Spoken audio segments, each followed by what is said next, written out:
Olá, boa tarde a todos. Sejam bem-vindos ao nosso Tecnologística Apresenta de hoje.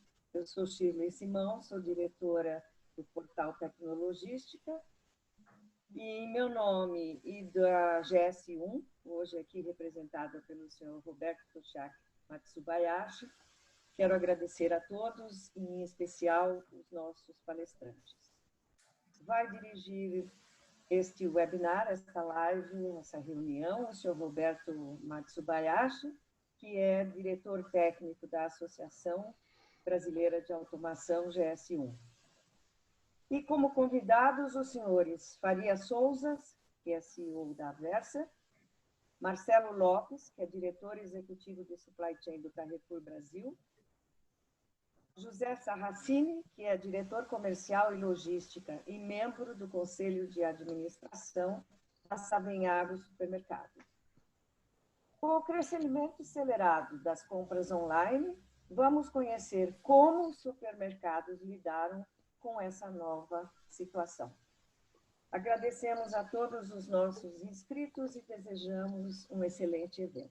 Roberto, por favor. A palavra é sua. Obrigado, Shirley. Boa tarde a todos. Bom, sou Roberto Matsubayashi e, além do meu cargo, né, na GS1, acho que vale destacar que também faço parte do Conselho Editorial da Tecnologística, né, com muita honra. E hoje estamos com um time de ponta. E melhor do que eu ficar falando, vou passar a palavra para cada um, para que eles possam se apresentar, né? Então, vamos por ordem alfabética, iniciar com Farias, então. Farias. Olá, Roberto, boa tarde, tudo bem? Shirley, obrigado a todos que estão nos assistindo agora nesse momento. Que bom a gente debater aqui com um time de feras, né? Marcelo, Sarracini, é muito bom revê-los. Bom, eu sou Farias, sou diretor aqui geral da Verser. A Verser é uma joint venture entre a APAS, a Associação Paulista de Supermercados, e a GS1 Brasil, a Associação Brasileira de Automação. A Verser une dois conceitos no seu nome, que é de verificar e certificar. Fazemos o trabalho de certificação e qualificação de produtos, dados de produtos. Aliás, dados, no momento que a gente está vivendo, são super importantes, né? A gente costuma dizer que é o ouro do momento. Se a gente tem um dado qualificado, a gente consegue tomar melhores decisões. Estou muito feliz pelo convite e tenho certeza que essa tarde vai ser excelente aqui, porque são muitos desafios que a gente vai desbravar aqui, hein? Obrigado. Obrigado, Farias. Sarracini, José, né? Isso, boa tarde a todos. Mas pode ser, o nome de guerra e de conhecimento do mercado é só o Sarracini mesmo, podemos continuar por aí. Eu sou diretor comercial e de logística do Savenhago Supermercados. A Savenhago está sediada na cidade de Sertãozinho, aqui no interior de São Paulo. Nós temos 47 lojas distribuídas em 17 cidades, todas aqui no interior de São Paulo. E vamos fechar o ano aí com 49, temos mais uma inauguração para a próxima semana e outra para o mês de agosto, na cidade de Limeira, onde a gente já está presente, e na cidade de Araraquara, com a 4ª unidade, né? Nós somos a 11ª empresa do ranking nacional, né? Uma empresa de capital totalmente nacional, quando temos nosso maior volume de operação na cidade de Ribeirão Preto, e nós temos 13 lojas na cidade, e somos líder, temos o maior share da cidade de Ribeirão Preto. Nós operamos através de 2 CDs aqui na cidade de Ribeirão Preto e na cidade de Araras, e estão distribuídos geograficamente para fazer o abastecimento dessas lojas.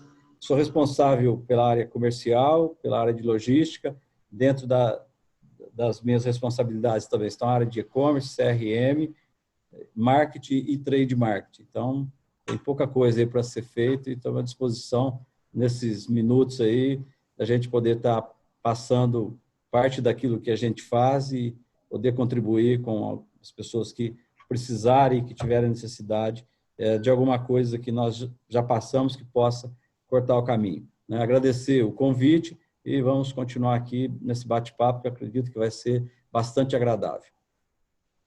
Legal, Sarracini. passar para o Marcelo, então. Acho que você está mudo.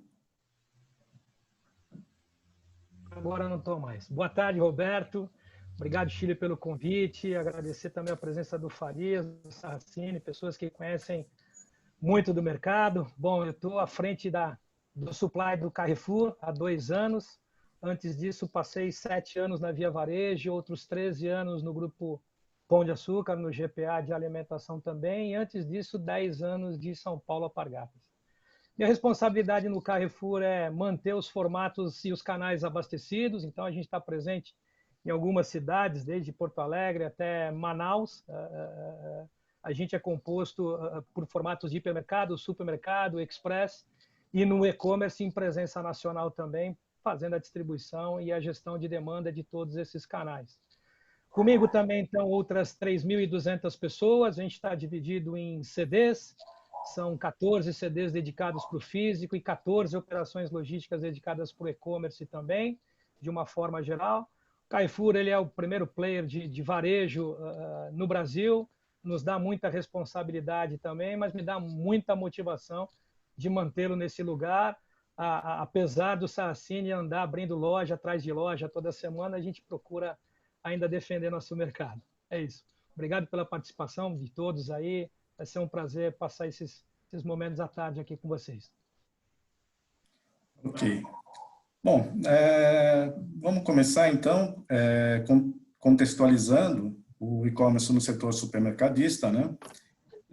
Só para colocar, antes da pandemia da Covid-19, até existiam questionamentos quanto ao sucesso do e-commerce nesse setor, né? Mas com o início do distanciamento, dia 25 de março, então mais ou menos 4 meses, tudo mudou, né? Na verdade, que logo depois do início do distanciamento foi de cabeça para baixo, né? Então, só para ter, na GS1 tem uma área de inteligência de mercado, a gente faz estudos, e nós temos um estudo que chama Impactos da Pandemia no Cenário Nacional, já estamos na 4ª edição, e um dos dados mostra que de abril a junho, de 27 empresas que utilizavam de canais digitais para suas vendas, né, esse número saltou para 48%, 27 para 48%. É um salto enorme em 3 meses, né? Então, bom, dito isso, vou passar então a palavra para vocês discutirem. Acho que começar com Farias, que antes da Versa teve experiência também com a parte de e-commerce em outras redes varejistas, né? Então, Farias. Sim, vamos lá. Realmente a gente viveu um tsunami, né? Um pouquinho antes, falando aqui com o Marcelo e com o Sarracini, a gente não estava preparado para isso de jeito nenhum, né? Então, assim, como a gente vai entregar experiência para o cliente se a gente não consegue nem fazer um corte de um pedido, né, Marcelo? O básico do nosso negócio, expedir e entregar na casa do cliente, porque o volume realmente foi muito grande, né? Então, assim, é claro que agora a gente já sente uma estabilidade em relação àqueles 10, 15 primeiros dias que a gente acabou passando, mas que a gente precisou colocar uma injeção, né, não só de time, de tecnologia rápido ali para tentar compor aquela demanda enorme, mas entendendo também que é o seguinte, precisa voltar para que a gente possa controlar esse bicho, que é o e-commerce, e todo o processo, a cadeia logística disso, porque sem uma execução, lá na ponta, a experiência que a gente quer dar para o cliente não vai funcionar, né? E a gente entende que não tem mais o voltar como era antes. É daqui para frente, né, Roberto? E o cliente já se adaptou, ele foi empurrado para comprar o alimento, o perecível, que ele não comprava antes, né? Então, hoje, ele já tem esse hábito, que é super fácil, né? Com um celular, um smartphone, ele já tem uma lista completa, ele consegue garantir o pedido dele na casa dele, e esse cliente muito exigente, ele não quer mais para o outro dia, né? Ele quer para a próxima hora. Então, a gente precisou se adaptar, o varejo precisou se adaptar a isso, e de pouco em pouco a gente vem entregando um nível de qualidade, principalmente de execução, né, de todo esse processo logístico até chegar na casa do cliente de maneira mais consistente e principalmente efetiva, né? Mas não tem jeito, né? O cliente sempre vai querer mais. não só na experiência, mas como mais barato, mais rápido, e o tempo todo a gente vai ser muito desafiado. A gente viu que algumas empresas acabaram investindo muito nesse momento, criando não só tendo uns times maiores, trabalhando mais horas, vários turnos, como a gente estava falando um pouco antes aqui, mas também contratando terceiros para dar conta do recado, né, que realmente foi um volume muito grande. Agora, a gente está vivendo o rescaldo, né, Roberto? O que deu certo, funcionou, que a gente pode, inclusive, manter daqui para frente, mas, sem dúvida nenhuma, a gente vai precisar rever muitos processos para que o cliente lá na ponta possa ter realmente essa experiência melhorada, né? O que vocês acham, pessoal? Sarracini, Marcelo? Eu acho que no caso do Carrefour e da Savenhago, vocês já tinham canal de e-commerce, já operavam isso, né? Então, para dividir isso no tempo, né? Vamos chamar o dia D, né? O dia do distanciamento, mostrar para a gente como é que era antes e o que aconteceu nos primeiros dias depois do dia D. Marcelo? Vamos lá. Assim, primeiro que, dado que o Carrefour é uma empresa global, a gente já tinha algumas informações de qual era, de fato, o que poderia causar ações de Taiwan, Espanha, França, Itália. A gente tinha montado já um comitê de crise no final de fevereiro, começo de março, quer dizer, até poucos dias antes de ser decretado o distanciamento social, principalmente aqui em São Paulo, tomando algumas decisões para tentar entender o que ia acontecer, dado os exemplos que a gente recebia de lá de fora. É óbvio que, por mais que a gente projetasse algum cenário, essa pandemia ela não tem nenhum histórico semelhante se a gente olhar 10, 20, 30 anos atrás. O crescimento de volume ele vai ser igual à greve dos caminhoneiros. Não foi nem de longe. Todos de novos parâmetros de estoque para trazer um pouco mais de pulmão de estoque para dentro das nossas unidades, ele passou longe do que foi, de fato, a volatilidade de pedidos que a gente encontrou nos primeiros 10 dias de início de pandemia decretado aqui. Então, a gente tinha lá uma decisão estratégica que a gente tinha implementado já no ano passado, de fazer uma descentralização da nossa operação logística a fim de suportar o projeto de valor oferecido aos nossos clientes através do nosso e-commerce. Então, a gente busca ter um índice de pedido completo muito alto, a gente busca entregar produtos de shelf life muito distante, com qualidade, e entregar muito rápido. Não dá para fazer isso através de um CD localizado lá em Osasco, eu tendo que atender um pedido do outro lado da cidade para entregar em algumas horas. Não dá para fazer isso. O que a gente foi descentralizar a nossa logística e a gente abriu o que a gente chama de Side Store. Side Store nada mais é do que uma operação logística, um mini CD acoplado aos hipermercados que a gente tem. E a gente veio com essa abertura ao longo de 2019 e a gente tinha aí um plano de execução dessas aberturas para chegar num volume de venda adequado para ele nos próximos 3 anos. E aí eu até comentei um pouco com vocês o que aconteceu com a pandemia, que a gente fez em 5 anos o que faria nos próximos 5 anos.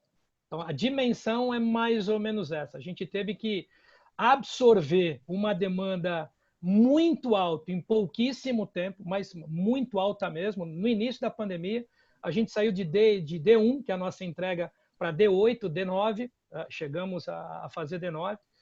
A gente teve que olhar e reconfigurar toda a nossa cadeia de abastecimento, trazendo mais estoques dos fornecedores para dentro de casa, abrindo mais áreas de estocagem para isso, não só nas side stores, mas nos nossos CDs também, e reconfigurando a nossa estrutura operacional, porque à luz do que a gente vinha absorvendo de pedido, com a estrutura que eu tinha operando em 2 turnos, eu não ia sair do D9 muito cedo. E a gente precisava dessa resposta para o nosso consumidor. Então, a gente abriu o 3º turno nas 13 operações logísticas dedicadas para o e-commerce. A gente trouxe 700 pessoas de mercado para dentro de casa para poder absorver isso. A gente suou muito para poder colocar a casa em dia, mas a gente colocou a casa em dia em 2 semanas e depois disso a gente trouxe para uma realidade de altíssimo volume, mas trazendo um índice de pedido completo na taxa que a gente tinha antes de 95%. A gente trouxe pedidos entre D1 e D2 novamente e a gente conseguiu responder não só para o mercado, mas para o nosso cliente com toda essa eficiência. Porque para esse mercado, Roberto, assim, a logística ela vai além de armazenar e de entregar. Ela é um vetor de fidelidade, sobretudo para um cliente que tinha uma desconfiança altíssima de comprar produto de mercado, perecível principalmente. O máximo que a gente fazia era pedir uma pizza de final de semana. É o máximo que eu compro. Agora, a gente tem pedidos completos, na mesma magnitude de lista de compras que a gente tem no hipermercado, a gente tem no e-commerce também. Isso tudo porque o nível de confiança deste consumidor, ele teve que crescer. Então, assim, o maior agente alavancador de transformação digital, seja do tamanho da companhia que for, foi a pandemia. A pandemia ela é muito ruim, não tenho nada, não vou discutir sobre o aspecto de saúde dela, mas sobre o aspecto de aceleração de transformação digital, hoje todo mundo ele teve que se conectar para exercer a sua atividade. Isso não foi diferente para a gente. Isso tudo revisitando o processo e usando a tecnologia que a gente tinha. A gente abriu o canal de venda por WhatsApp, de venda por telefone. A gente teve que fazer muito em cima do que a gente fez. Então, assim, o que eu quero dizer é que a transformação digital ela não passa simplesmente por aplicação de novas tecnologias. A gente também desenvolveu novas nesse período e em algum momento a gente vai conversar sobre isso. Mas ela passa por revisão, por entender o momento, absorver a realidade de demanda que você tem e se adequar rapidamente para aquele novo mercado. É isso que a gente conseguiu fazer nesse pouco tempo de pandemia aí. Ok. Então, Sarracini, conta para a gente sobre o seu dia D. Acho que você está no mudo. Agora já não estou mais. Acho que as coisas, praticamente, se a gente trouxer aqui uma centena de supermercadistas, acho que as histórias vão ser mais ou menos parecidas, né?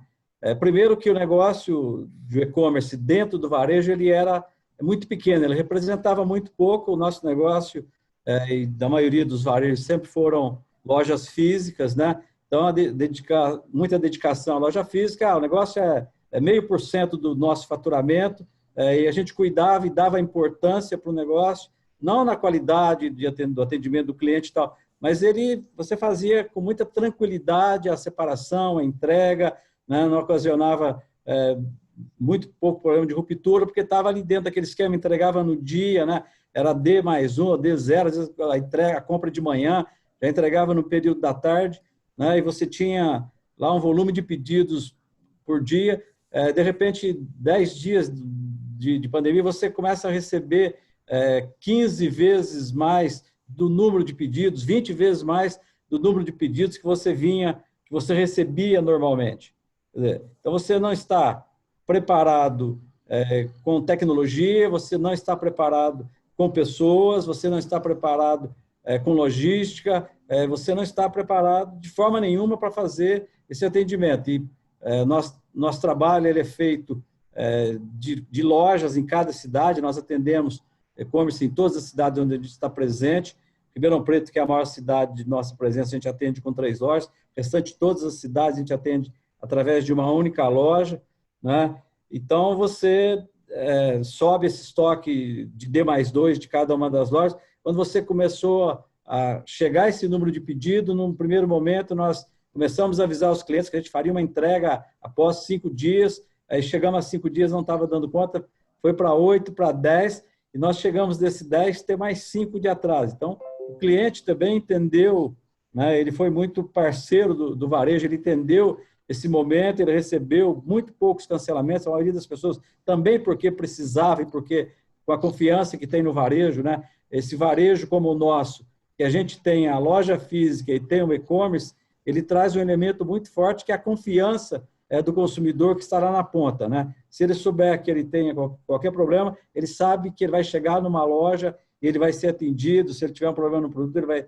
trocar. Se ele quiser saber a informação do pedido, alguém vai ligar lá no central e vai dar essa informação para ele. Então, isso aconteceu realmente, né? E a gente trabalhou muito fortemente. Tivemos também que, como diz o Marcelo, suar sangue, buscar gente de lojas, criar turnos para trabalhar à noite na separação, contratar terceiros, locação de coletores, de equipamento que não dava nem tempo de compra, né? E estruturar de forma a criar a tecnologia, nos ajudar de qual a forma que a gente conseguiria ser mais ágeis na separação e na entrega. E 15, 20 dias aí, a gente felizmente conseguiu colocar a situação em ordem, né? E esse cliente, ele ficou, né? Esse patamar de vendas no volume bastante interessante, e o nosso trabalho continua agora no sentido de melhorias, né? Trabalhando a melhorias do mix, trabalhando a melhorias do pedido completo, trabalhando a melhoria da entrega. Hoje a gente chega a surpreender muito o cliente quando ele faz um pedido pela manhã, período da tarde, está prevendo que vai receber no dia seguinte, a gente consegue fazer essa entrega para ele no mesmo dia, né? Fazendo entrega em caixas lacradas, porque hoje existe uma preocupação e o cliente às vezes não quer que o entregador entre até a sua residência, quer que deixe na garagem, quer que deixe na porta do apartamento, né? Então, a gente hoje está trabalhando todo com caixas lacradas, com lacres invioláveis, que o cliente, depois que o nosso entregador faz a entrega, passa o comprovante, às vezes até por debaixo da porta, por alguma pequena fresta que tem, ele assina e vai embora, depois ele faz a conferência e essa caixa está totalmente lacrada. Então, foram aprendizados, né, que ficaram e coisas que a gente está trabalhando, né, nessa melhoria, que a gente quer cada dia mais tornar esse canal um canal importante, né? Como diz Marcelo, aquilo que a gente esperava esse nível de faturamento que está acontecendo hoje para daqui a 2 anos. A gente tinha um projeto disso, tinha um planejamento, as coisas iam acontecer ao longo do tempo. Então, eu vou crescendo, eu vou melhorando, vou trabalhando, vou chegando aqui, vai ter essa situação. Quando vê, isso acontece, né? O que estava previsto para acontecer em 2 anos, acontece em 10 dias. Então, também nós tivemos que nos virarmos em 10 dias aquilo que a gente ia levar 2 anos para fazer. Mas eu acredito que fica o aprendizado, né? O cliente também acostumou, esse cliente ele vai continuar a ser multicanal, no mínimo dual canal, ele vai comprar na loja física e aquele período, aquela semana que ele tiver outros compromissos que ele não puder, ele vai ter a total confiança também de fazer essa compra, principalmente pelo e-commerce.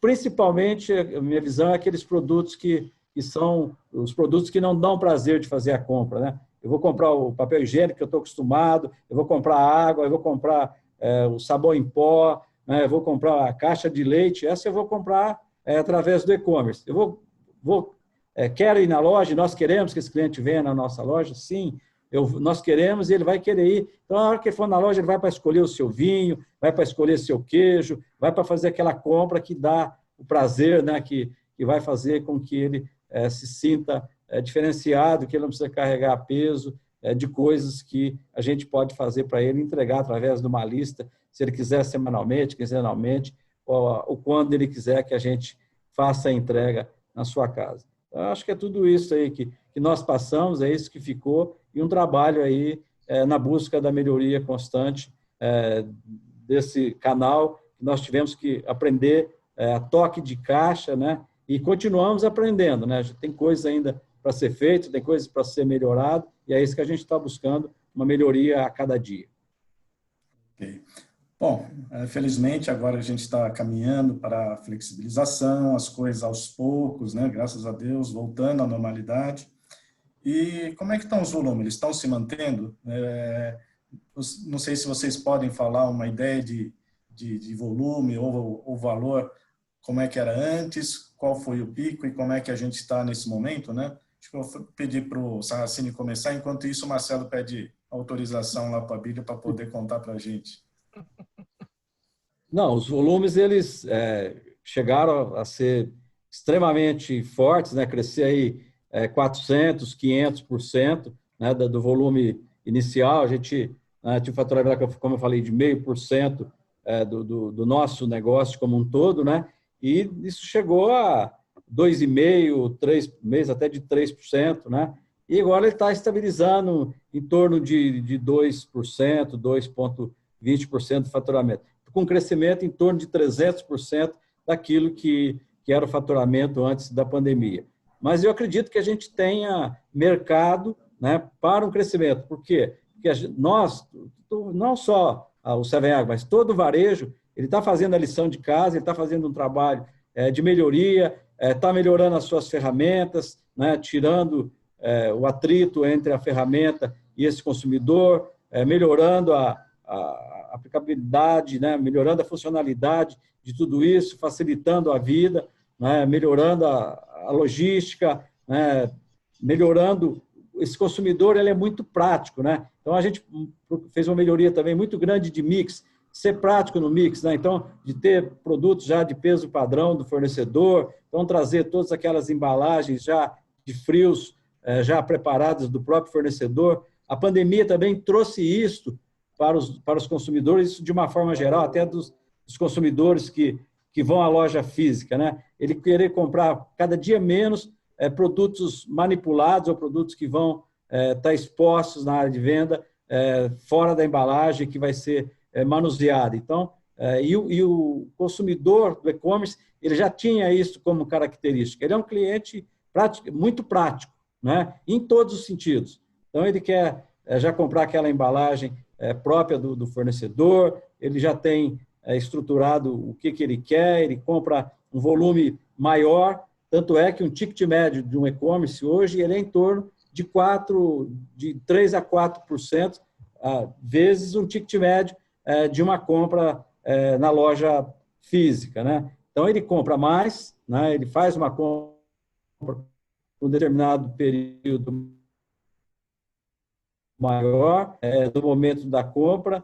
Ele não é um cliente... Ele é um cliente muito interessante, que ele não é um cliente que está buscando muita oferta, ele está buscando aquilo que ele quer e a praticidade. Lógico, a gente precisa estar com o preço dentro do mercado, a gente pratica no e-commerce os mesmos preços que a gente pratica na loja física, mas esse consumidor ele tem muito mais essa busca pela praticidade, pela facilidade da compra, porque está pesquisando ou buscando ofertas. Não é este o caminho. Ele pode até usar, às vezes, a própria ferramenta para buscar, para pesquisar um preço para ir na loja física, mas a hora que ele entra no e-commerce, ele entra realmente para fazer a sua compra.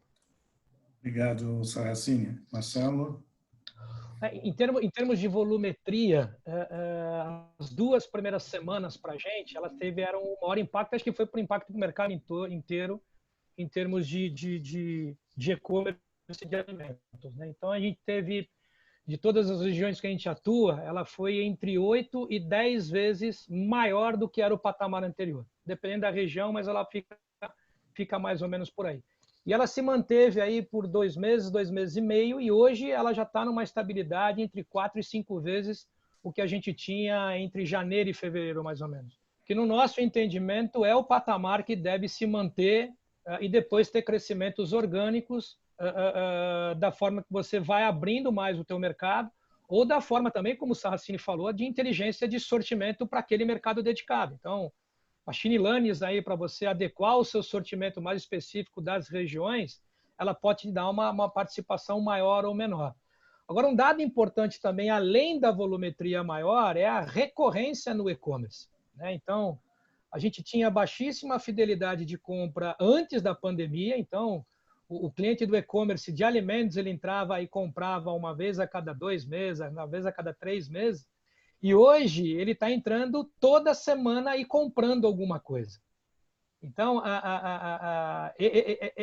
essa é uma forma da gente entender, de fato, o quanto que a pandemia ajudou na aceleração dessa transformação digital. Ou seja, o quanto que o consumidor entendeu que esse é um baita recurso de fato, independente da necessidade deles. A Sarracini falou bem, pô, aquela minha compra mais pesada, mais corriqueira, eu sei que eu não vou trocar o arroz, o feijão, o sabão em pó, a água, o leite, eu vou comprar esse na internet e vou ser feliz numa loja comprando aquilo que de fato me agrada, aquilo que de fato vai me direcionar para um churrasco que eu vou fazer, para a experiência. Então, eu acho que isso é o que tem de melhor, porque a gente começa a quebrar aquelas barreiras de loja física e do e-commerce, trazendo não mais uma dimensão de competitividade, mas uma dimensão de complemento. Então, óbvio que players que estão no mercado e já estão instalados de forma física, lançar um e-commerce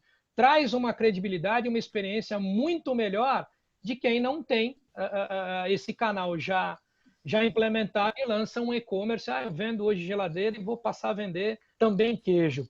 Fica meio estranho, mas, enfim, tem mercado para todo mundo, não tem tanto problema. Mas em dimensões de crescimento, de novo, entre 8, 9 e 10 vezes em 2 semanas, se manteve, e hoje a gente está em 4,5, 5 vezes aquilo que a gente era, que é o nosso entendimento de que esse é o bom caminho agora. Mais uma vez, esse era o nosso plano para daqui 2 anos, por isso que a gente fala que fez isso tudo em 3 meses. Mas a dimensão é mais ou menos essa aí, Roberto. Legal. Bom, passar um pouquinho para a questão de estratégia, né, de e-commerce, né? O estágio mais avançado que se falam é a questão da omnicanalidade, né, o omnichannel, né? Agora, como é que vocês estão vendo isso? Cabe para um supermercado? Isso é uma coisa que vocês vão perseguir, vão estar perseguindo? Como é que vocês estão vendo isso? Quer começar, Sassin? Eu começo. Comecei. Já me deu. Eu não tenho dúvida nenhuma que esse é um caminho sem volta. Esse é um caminho sem volta. E não dá para estabelecer omnicanalidade porque você atua em 2 canais, no físico e no online. Não dá, né? Assim, a omnicanalidade, ela traduz uma experiência diferente da multicanalidade. Multicanalidade é o exercício de negócio do físico e do online. A omnicanalidade é você estabelecer um contato com o seu cliente independente do canal que ele tiver. E a gente busca exatamente isso, a gente está desenvolvendo projetos nesse sentido de que por que não um cliente meu, dentro da minha loja, poder comprar o queijo e o vinho, que são experiências mais agradáveis, e de dentro da loja mesmo, através do aplicativo, ele compra todo o restante da mercearia básica, da limpeza básica. Esse ele entrega em casa, lá na minha loja. Ele não precisa estar na casa dele, em lugar nenhum. Ele está lá na minha loja.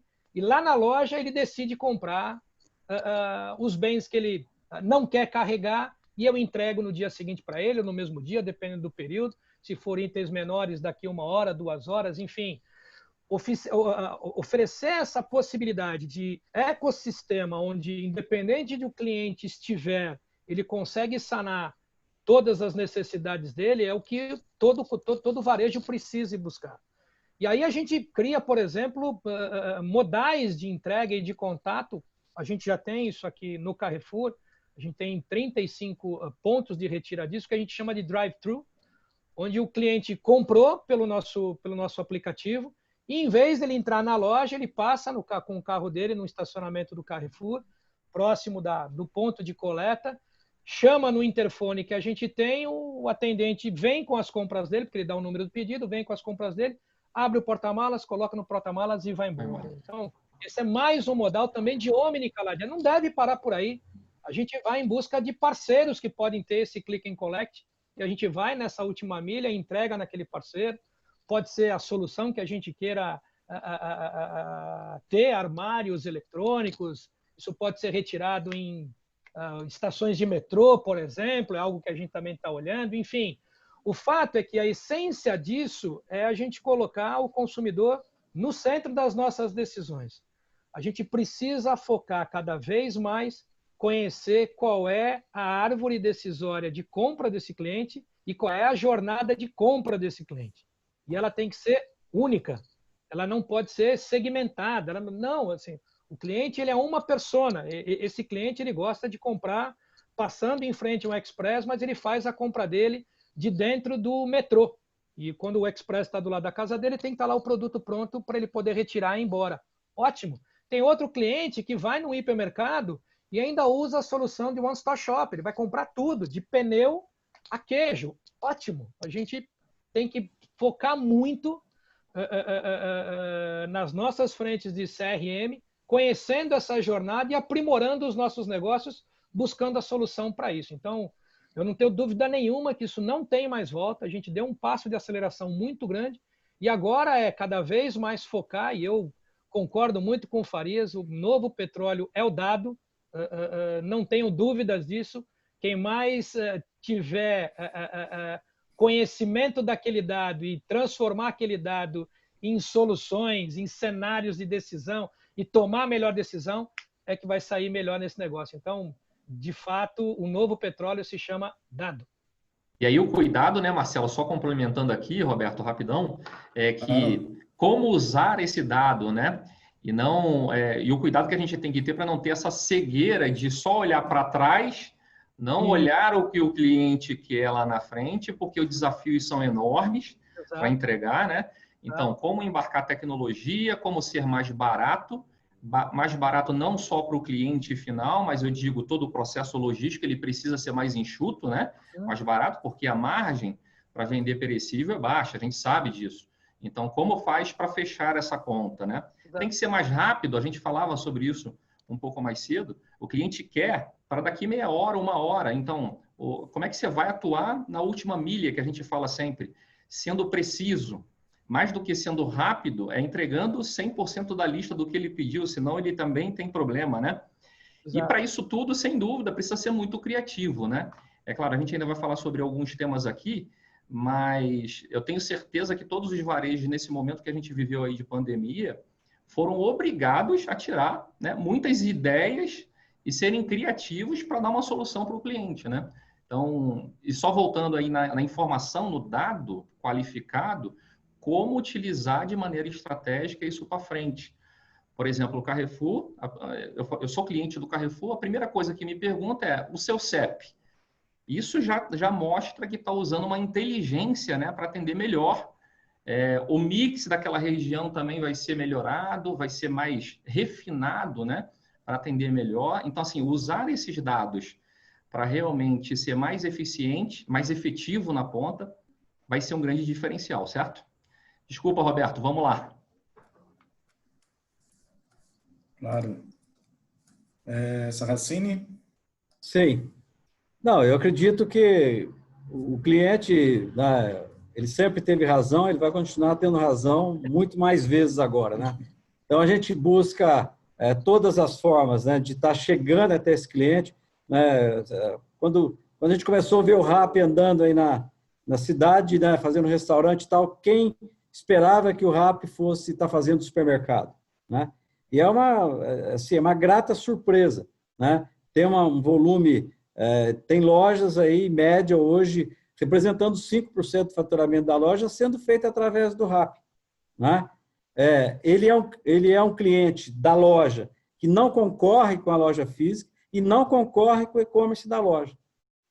A gente está com a nossa loja dentro do ecossistema do Rappi, ele escolhe a gente por uma questão de já ter a confiança, aquela questão da loja física trazer a confiança. Na hora que ele entra lá dentro do Rappi, ele tem N oportunidades de escolher o varejo onde que ele quer comprar. Às vezes ele faz alguma escolha por questões de tempo, porque quando o varejo é muito forte, tem muito pedido, às vezes o tempo de entrega dele demora um pouquinho mais, então às vezes o outro vende porque está entregando ele, mas o cliente tem essa oportunidade, né?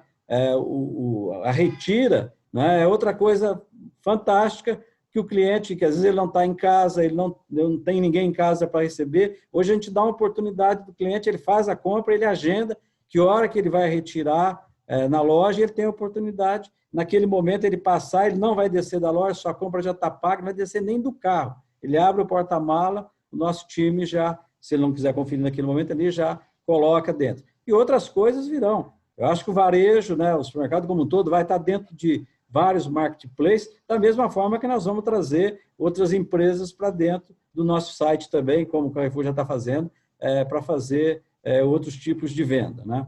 E claramente, né, a gente entender esse consumidor através das nossas bases de CRM, está entregando e está mandando para ele, né, informações daquilo que realmente são relevantes, daquilo que faz a diferença para ele, né? Aquilo que pode estar facilitando a sua vida, né? Tipo, né, momentos de compra, né, momentos de sazonalidade de produtos, lembrá-lo que começa a chegar aquele momento que, como ele está comprando online, ele não está indo à loja física, ele não vai sentir lá no início de outubro que nós já estamos na primeira fornada de panetone e que o Natal vai estar logo aí. Então, nós vamos ter que lembrá-lo, com base naquilo que ele fez no ano passado, se ele comprou na loja física, não importa, ou na loja no e-commerce, mas que ele é um cliente fiel nosso e que ele consome esse tipo de produto, a gente está lembrando que já é o momento daquilo. Então, essa conjuntura, né, esse trabalho que a gente tem que fazer de conhecer esse cliente cada dia mais, né, saber o que tem relevância para ele, o que faz com que ele se sinta bem, que ele se sinta próximo das nossas marcas, da nossa casa, é o que vai fazer a diferença, é o que vai decidir o jogo, né? Acho que entregar, todos vão entregar.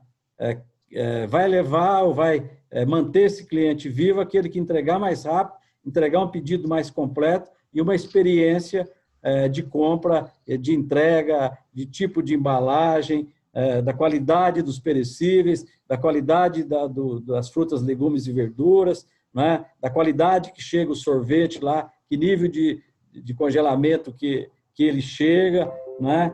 Então, acho que isto vai ser o diferencial a partir de agora. Vender e entregar, o varejo todo vai fazer, né? O botequinho da esquina, a quitanda, o supermercado, a loja de hortifruti está fazendo, que o Marcelo falou, está fazendo por WhatsApp, está fazendo por lista, está fazendo por telefone, está fazendo por e-mail, por N formas, né? Então, o que a gente tem que buscar, e acho que esse é o grande papel, a grande transformação do varejo, né? É criar as facilidades, né? No sentido da utilização da tecnologia, né? De cada dia estar economizando aquilo que é a coisa mais difícil, né? Que é a questão do tempo. Hoje a gente está com um pouco mais de tempo, as pessoas, muitos estão trabalhando de casa, né? A maioria muitos são de home office, então tem um tempinho a mais, não está gastando tempo no trânsito, né? Mas tem pessoas que gastam, às vezes, né, 15%, 20% do seu dia no trânsito, né, de casa para o trabalho, do trabalho para casa. Então, às vezes, é criar a oportunidade, nesse momento, ele está podendo fazer essa compra. Eu acho que vai, como o Marcelo falou, vai evoluir muito, né? A gente vai ter contâneo em condomínio, que nós vamos entregar tudo lá, e no momento que essa pessoa chegar no condomínio, vai fazer a retirada. Nós vamos em pontos mais distantes, em postos de combustíveis, né, em locais de grandes empresas que têm grandes volumes de funcionários, que a gente vai poder ter lá um contâneo que a gente deposita lá todas as compras daqueles nossos clientes daquela unidade e vamos dar lá um código para ele que através do seu telefone, de uma forma eletrônica, ele vai lá, abre, tem toda a confiança que a sua compra está lá, aí até chegar o momento que já está acontecendo lá fora de colocar dentro do porta-mala do carro dele e ele só montar no carro e ir embora. Eu acho que essas coisas todas vão chegar, eu acho que é nisso que a gente precisa mirar, falar, mas está muito longe, né?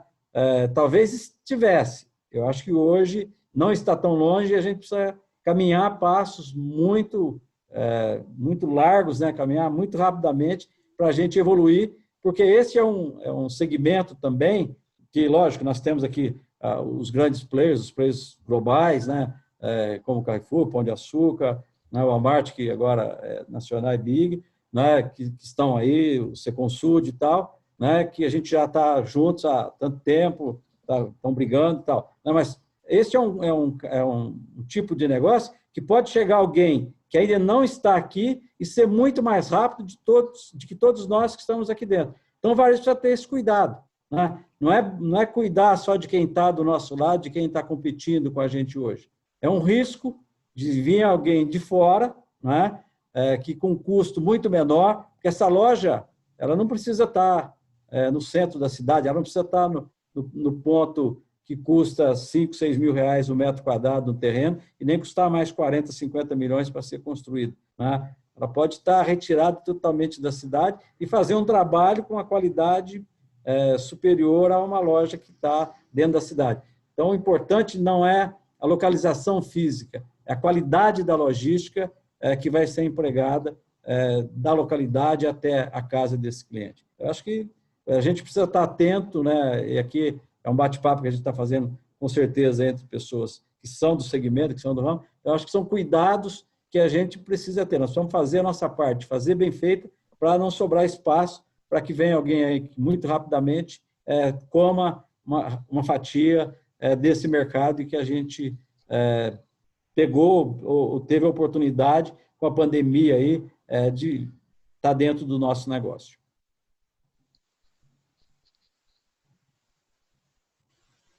Está sem microfone, Roberto. Agora que eu vi também. Eu fiz a mesma coisa que vocês, para ficar igual, né? Bom, vocês comentaram a questão da excelência na execução, que é chave na logística, né? Logística é fazer bem todo dia, toda hora, todo segundo e não tem chance para erro, né? E para isso a gente investe muito em pessoas, processo, tecnologia, gestão, é muito investimento, né?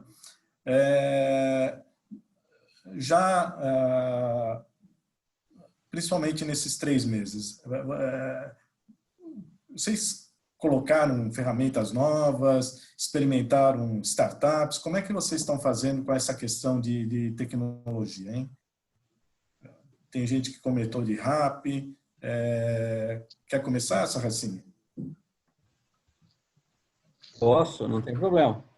Com certeza, né? Nós buscamos todas as possibilidades, né? Além dos prestadores de serviço que estavam com a gente buscou oportunidade de explorar, né, algumas startups no sentido de facilitar e ajudar na melhoria do processo de separação, né, do processo de substituição, e a gente continua olhando para todas as informações. Trouxemos, né, na parte de logística, a gente fazia uma logística própria da nossa entrega, até por questões de uma qualidade, de um reconhecimento das pessoas que estavam trabalhando até a casa dos nossos consumidores, mas nós tivemos, nesse momento, que trazer empresas de fora também para nos ajudar na entrega, né? E eu acredito que isso vai continuar, vai ter uma convivência mista, né? Porque você tem o nível normal de trabalho, você vai fazer com a sua estrutura própria. E você vai ter, mesmo a mesma hora que a coisa estabilizar, você vai ter determinados momentos que vai ocorrer a mesma coisa, os momentos de pagamento, os momentos de vale, momento de final de ano, que você vai ter que estar buscando estrutura terceira para estar facilitando e trabalhando isto junto com você. Eu acho que uma outra coisa que a gente não exploramos aí, não falamos ainda, e eu acho que é uma coisa que eu gostaria de falar e de colocar aqui, eu acho que uma outra ponta, né, é a indústria também. A indústria também está hoje com uma preocupação, né, de trabalhar junto com o varejo, no sentido deste atendimento, né, de buscar entender essa questão desse cliente, o que ela pode estar fazendo a mais, está criando estruturas dentro das próprias corporações, né, de pessoas voltadas a trabalhar junto com o varejo, no sentido de entender, né, de colocar formas diferentes, embalagens, né, embalagens às vezes até maiores, como que esse cliente gostaria, auxiliando em estudos, né, porque as grandes corporações, né, as grandes indústrias, ela tem experiências que já ocorreram lá fora, tem experiências ocorrendo, tem mercados muito mais evoluídos e tem trazido bastante feedback para a gente estar em conjunto, né, entendendo como a gente pode atuar melhor nesse setor. Então, a indústria ela tem nos apoiado bastante, né, tem investido, inclusive, né, tem algumas indústrias até buscando fortalecer até o pequeno varejo, né, no sentido de ter possibilidades, são pequenos varejos que eles não têm possibilidade de ter um site, mas de ter possibilidade de venda, e que também não está tirando essa possibilidade do grande, né? A gente tem o nosso site de venda, e nós estamos indo para o meu mercado em casa, nossa bandeira, nossa loja vai estar lá dentro também. Se alguém entrar lá e quiser adquirir lá dentro através do Seven Agro, ele vai fazer a sua compra. Então, eu acredito que esse trabalho também a quatro mãos, esse entendimento desse canal a quatro mãos, vai ajudar. E nós temos a possibilidade também de cada dia estar mais próximo desta indústria, né? Nós podemos estar fazendo lá na frente o papel de operador logístico para essa indústria, né? O consumidor pode, às vezes, estar até olhando o site da indústria, de lá ele ser direcionado, isso já ocorre com várias indústrias hoje, né? Entra lá numa grande companhia e eu quero comprar esse produto aqui que é lançamento. E o própria indústria, o próprio site da indústria já direciona de acordo com a localização, né, desse cliente, onde que ele está, quais lojas naquela cidade ou no entorno de onde ele está, tem esse produto para comprar via e-commerce ou até via loja física. Então, esse entendimento, ele não é só do varejo, né? Não é só nosso. Ele também tem um braço muito forte, tem uma ajuda importantíssima da indústria no sentido do entendimento desse modelo de venda, dessa forma de venda, e como a gente vai crescer e desenvolver isso juntos. Ok. Marcelo? A gente trouxe, sim, uma série de novos parceiros. Primeiro porque a cultura, a metodologia do Carrefour, mesmo antes da pandemia, era a gente tem uma área específica de inovação, onde a gente não incuba startups, mas a gente tem uma relação com grandes incubadoras e traz uma série de críticas ao nosso processo, enfim, de perguntas ao nosso processo, a gente tenta resolver desse jeito. Mas, especificamente nesse período, a gente trouxe mais parceiros em todos os elos da cadeia, né? Então, falando do front, a gente já trabalhava com Rappi, a gente trouxe Corner Shop também, mais um provedor dessa solução, com mais um aplicativo, e a gente acabou fazendo isso. Eu vi que tinha uma das perguntas de como é que a gente preparou a indústria para esse volume, né? A gente já tem uma metodologia de S&OP dentro do Carrefour, ainda é embrionário, mas é a nossa metodologia de fazer a otimização dos nossos estoques em função da venda e do plano de operação que a gente tem interno. E a gente rodava o nosso S&OP uma vez por mês, com visibilidade de 90 dias. A gente começou a rodar o S&OP uma vez por semana, com visibilidade da própria semana. Para isso, a gente trouxe também parceiros que são cientistas de dados para nos ajudar a essa nova dimensão de volatilidade de venda. Porque assim, eu precisava preparar o meu parceiro, que era indústria, para dizer assim, olha, no teu pedido normal de 100 mil itens, eu preciso de 200, 300, 400 mil itens para esse período. Como é que a gente implanta isso? Então, esse parceiro nos ajudou muito, a gente não desligou o nosso ERP. Alguns players de mercado desligaram em função da volatilidade, a gente não desligou, mas através dessa junção de cientistas de dados, a gente começou a criar cenários 1, 2 e 3 e começou a medir o RAP disso para a gente ter um resultado melhor nesse sentido. Obviamente, parceiros de transporte, a gente não tinha logística de last mile proprietária, mas todo parceiro era dedicado à nossa operação. Então, 100% da capacidade daquele grupo de veículos só operavam com a gente. A gente trouxe mais parceiros para isso e também jogou numa única plataforma, porque bem disse o Farias, né? Para vocês terem uma ideia, 70% dos contatos com o nosso saque são para saber o status do seu pedido. Então, assim, o nível de ansiedade do consumidor de e-commerce, ele é extremo, né? Ele compra, como é que está ele? Já está separando? Já emitiu nota? Já saiu para a rua? Já vai me entregar? Assim, não tenham dúvida disso. E aí a gente internamente também, a gente tem a Karina, que é a nossa atendente digital.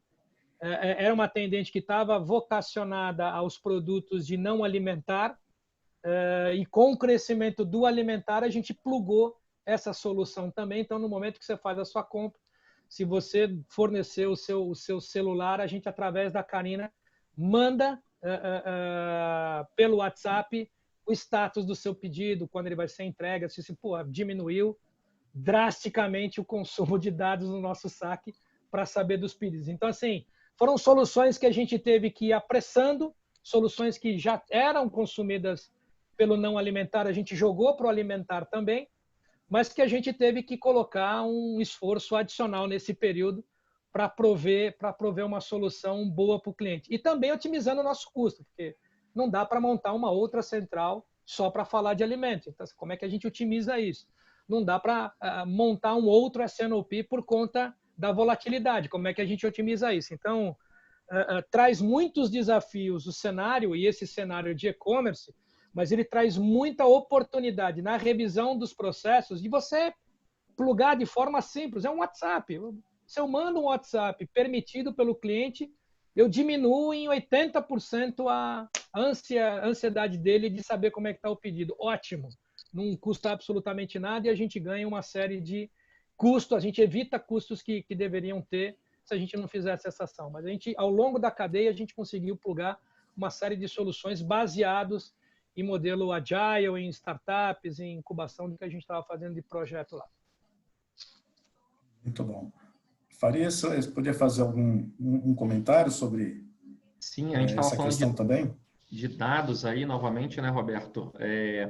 Esses dias eu estava fazendo um teste aqui, uma pesquisa, e um dos termos mais marcados no Twitter é, né, o status do meu pedido. E aí você vai conseguir ver de tudo lá, principalmente nos correios, né?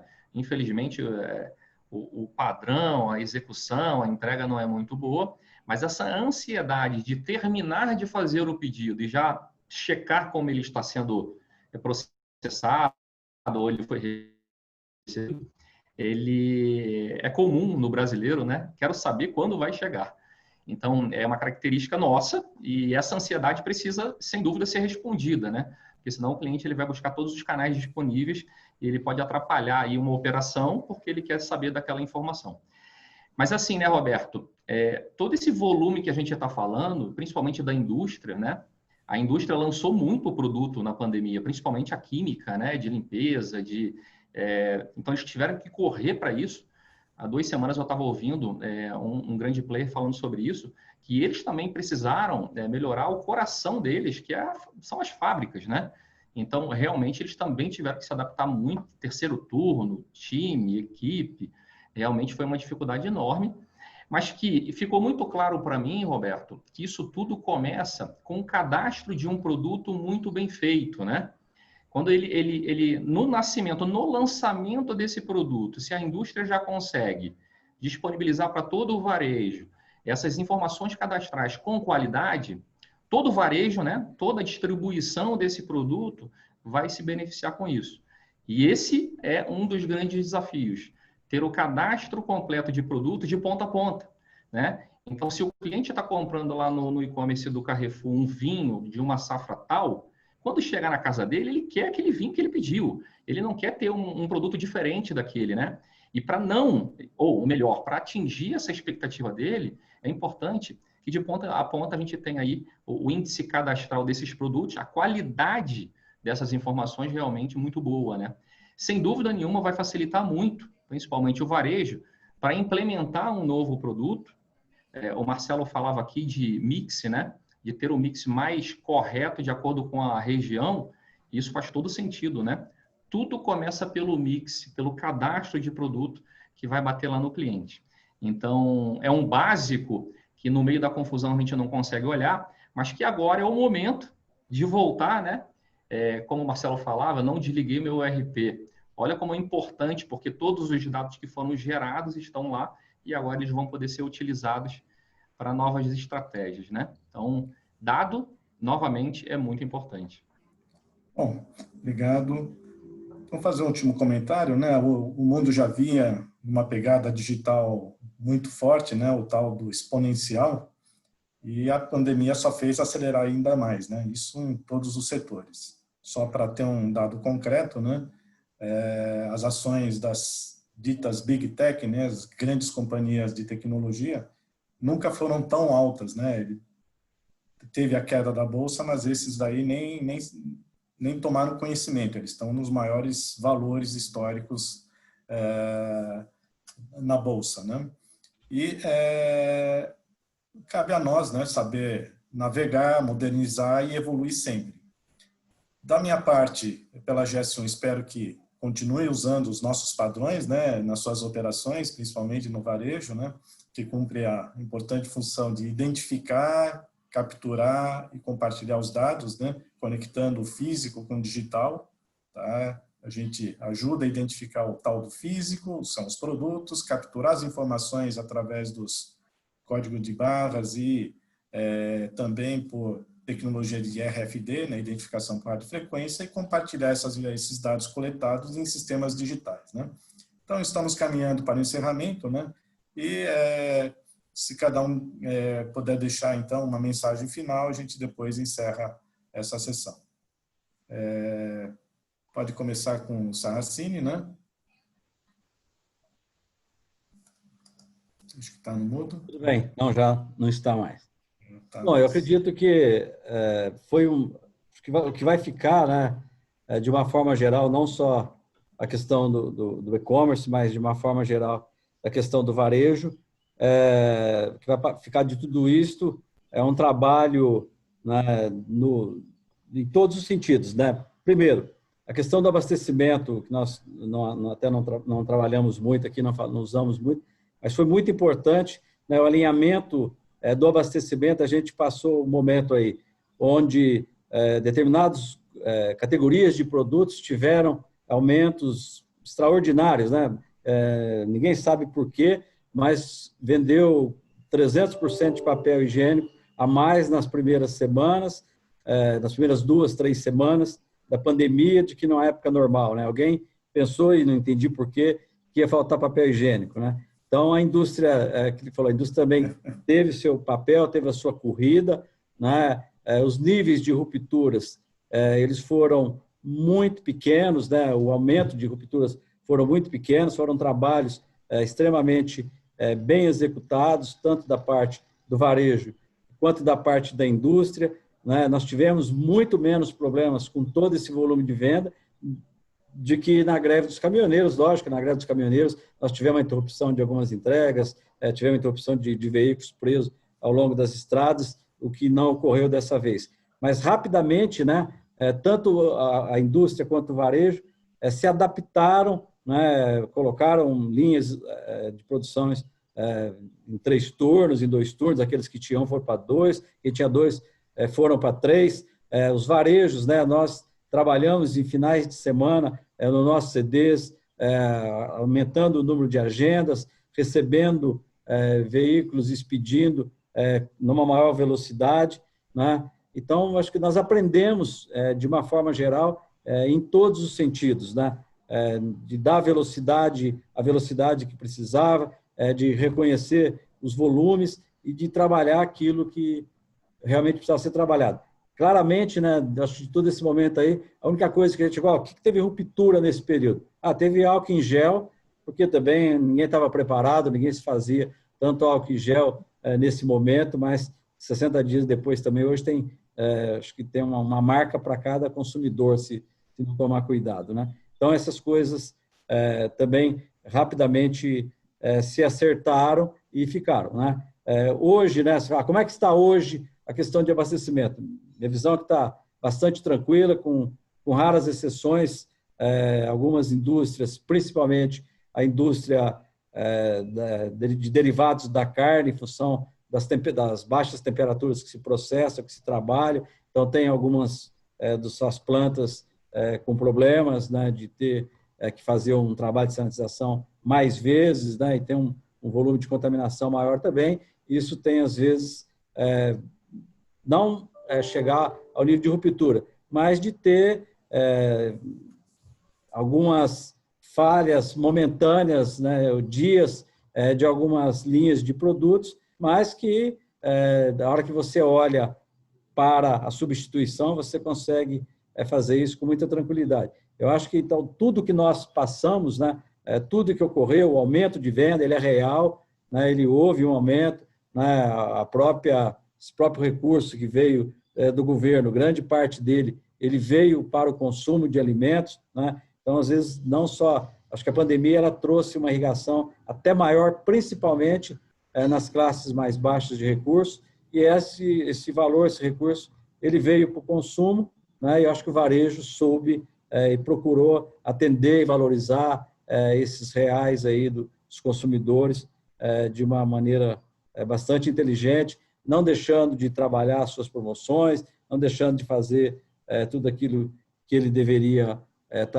se propõe ao longo do tempo de fazer, discutir arduamente também com os fornecedores a questão de aumentos e de repasses de preço. Eu acho que tudo isso foi feito, foi bem feito, e isto vai perdurar, isto vai ficar na lembrança, com certeza, dos consumidores, do papel que esse segmento teve aí na sociedade. Obrigado. Farias? Legal. Eu até fiz algumas anotações aqui. Fica muito forte tudo isso que a gente passou, né, Roberto? O aprendizado, né? A gente foi empurrado por conta dessa condição a realmente fazer e a gente acabou entendendo que dá para fazer, né? Dá para fazer. É claro, às vezes tem que suar sangue, como o próprio Marcelo falou, tem que colocar um pouco mais de energia para que realmente o cliente seja atendido, mas que a gente viu durante muito tempo o e-commerce, todos os processos logísticos voltados para o e-commerce, ainda com volume pequeno, poucos investimentos, principalmente quando a gente fala de varejo alimentar, né? Vender pneu, geladeira, fogão, isso já era o volume era bem maior, né? Inclusive, e aí é o terceiro ponto que eu deixo aqui, que as empresas acabaram do varejo olhando bastante para o varejo alimentar e o nível de concorrência é que todo mundo vende tudo, né, em todos os marketplaces que a gente tem por aí, né? Então, o teu concorrente está do seu lado vendendo numa dark e você nem sabe às vezes, né? Então, isso pode acontecer. O grande diferencial aí, Roberto, que a gente tem que deixar é o seguinte, é o uso da tecnologia e agilidade, né, para fazer aquilo que, de repente, o nosso time, o nosso corpo, ele não está preparado para fazer isso e ele vai perder tempo. Então, deixa fazer quem sabe tem know-how para fazer, né? Então, assim, trazendo essas tecnologias, as startups, para que possam ajudar a curar uma dor, trazer uma solução para aquilo que você não consegue resolver internamente, tá? Então, trazer essa agilidade vai ser o grande diferencial aí em todo as barreiras que a gente tem ou tenha nos desafios que a gente tem aí do e-commerce, tá? Logístico para o e-commerce. Esses são os meus pontos. Ótimo. Marcelo? Muito bom, vou tentar falar por valor agregado, já que falaram bastante coisa, mas assim, resumidamente, de fato, dado é o novo petróleo. Eu vou sempre falar isso. Seja ambicioso por ter dados, você acordou, eu quero saber do que aconteceu, tenha conhecimento do seu cliente, de que forma ele está comprando, expanda as suas fronteiras. A gente toma muita informação daquilo que a gente conhece ou controla, e expandir essas fronteiras vai te trazer mais conhecimento. Então, tenha mais colaboração com a indústria, tenha mais colaboração com os seus parceiros, por exemplo, o Rappi, Corner Shop, o parceiro de transporte. Tem muita informação produtiva ali que vai te dar algo a mais para você tomar a decisão. Então, para mim, assim, seja sempre ambicioso por ter o melhor dado e produzir os melhores cenários. Esse, de fato, é um ponto que a pandemia só acelerou isso. A outra variável muito importante é que ela mostrou para a gente que a transformação digital ela não divide. Ela não traz mais uma fronteira. Agora é transformação digital, você está transformado, você não. De jeito nenhum. Ela é um fio condutor para você, de fato, oferecer uma experiência omnicanal. E omnicanal não se traduz necessariamente em aumentar o seu preço, aumentar o seu custo. Tem muita solução de fácil aplicação que reduz o seu custo se você entender que o canal físico e o canal online pode se complementar, e eu não tenho dúvida nenhuma que a solução para isso é a unificação desses canais para atribuir não só a melhor experiência, mas uma maior diluição do seu custo operacional também. Então, rever processo e aplicar a melhor tecnologia. Melhor tecnologia não significa a mais cara ou a de melhor nome, mas aquela que resolve o seu problema. E a startup ela pode ser o grande alavancador de soluções como essa. E, por fim, que propósito é o que alavanca as pessoas e as companhias. Eu não tenho dúvida nenhuma que a pandemia registrou mais uma vez quão importante é você ter propósito. Então, aqui eu já agradeço o meu time todo, que durante a pandemia suaram sangue, trabalharam algumas horas a mais para poder oferecer a melhor experiência e prover uma distribuição de alimento que é tão essencial para todo o nosso consumidor. Então, assim, eles ali foram verdadeiros guerreiros, e é o que eu sempre agradeço, toda oportunidade que eu tenho. Obrigado para todo o meu time aí. Mais uma vez, obrigado, Roberto, obrigado, Shirley, ao Farias, ao Serracini, foi muito bom ter passado esses momentos com vocês aqui, dividindo e adquirindo mais conhecimento. Obrigado mesmo. Bom, eu é que agradeço, né, Sarracini, Farias, Marcelo, por contribuírem com suas experiências, seus conhecimentos, né, e Shirley, se quiser fazer as últimas palavras, né? Eu queria dizer assim que nós temos aqui uma série de perguntas das pessoas. Algumas delas já foram ser parte dos comentários de vocês, mas tem outras que são bem mais específicas e que, infelizmente, a gente não teve tempo para responder. Talvez tivéssemos que ter 2 horas de conversa aqui para atender todas essas perguntas. Então, eu não sei se vocês têm tempo ou não, ou se concordam que eu encaminhe essas perguntas e se tem algumas delas que vocês possam responder diretamente para as pessoas. Eu posso selecionar essas perguntas e encaminhar. Pode ser, Shirley, fica à vontade. Pode ser. É um prazer em responder. Vamos manter o nosso participante também bem atendido, né? Se ele tem dúvidas, vamos tirar as dúvidas deles, né? Eu agradeço mais uma vez, tivemos aí uma audiência boa, gente bastante importante, que fico bastante feliz de que eles tenham dedicado essa 1 hora para nos ouvir. Foi uma palestra muito interessante, aprendi bastante, acabei ficando sabendo como é que vocês fizeram aí para resolver o problema da entrega, né? E obrigada, Roberto, foi ótimo. Estaremos também com para quem não teve tempo de ver tudo, nos canais do YouTube e do Facebook.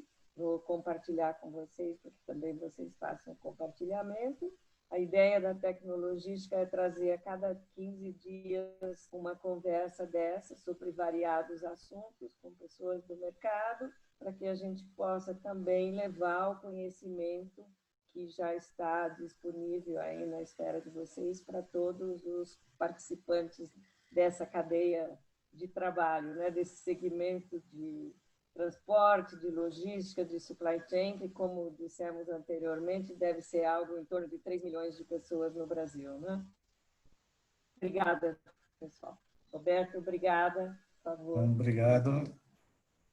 Obrigado. Obrigado a todos. Obrigado a todos, um abraço.